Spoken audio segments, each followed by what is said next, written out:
Welcome to the February 2024 edition of Robert Reads. This month we take a look at the work of Paul Laurence Dunbar. Paul Laurence Dunbar was born in 1872, June 27th, in Dayton, Ohio, to parents who had been enslaved in Kentucky before the American Civil War. He was a gifted and precocious child who started writing poems and stories at a very early age. He published his first poem in a Dayton newspaper when he was just 16 years old. He attended Dayton Central High School, where coincidentally he became friends with Orville and Wilbur Wright. He was the only black student in the school, and he was the editor of the school paper. That relationship and friendship with the Wright brothers, obviously the men who were involved in early flight in America, they later helped him publish his first book of poems entitled Oak and Ivy. That was back in 1893.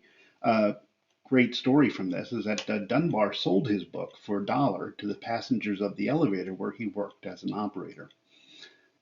His second book, Majors and Minors, was published in 1895, and it attracted the attention of William Dean Howells, a prominent editor and critic. He praised Dunbar's dialect poems in Harper's Weekly. His fame and popularity increased after that, and he became one of the first African American writers to achieve quite a bit of renown, both nationally here in America as well as abroad. He also wrote novels, short stories, essays, and he even wrote lyrics for musicals that were being produced at the time. In 1988, he married Alice Ruth Moore, a teacher and a writer. But unfortunately, their marriage was not very happy and short-lived. Dunbar suffered from tuberculosis and depression, probably brought on by an acknowledged alcoholism that he suffered from. They separated in 1902.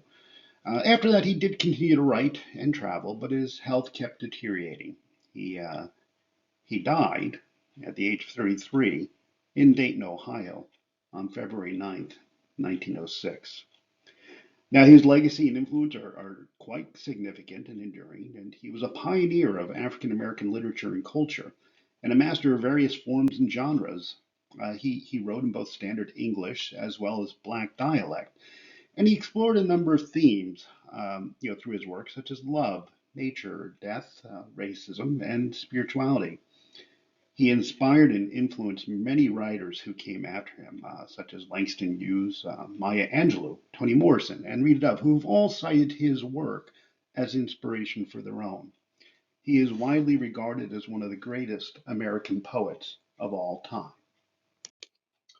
Winter Song by Paul Laurence Dunbar is a rather uplifting piece. It certainly is demonstrative of his command of language, and more specifically to lyricality, as he expresses the sense of being outside in winter and enjoying the moment. It's a nice uplifting piece and thought appropriate for this winter month of February.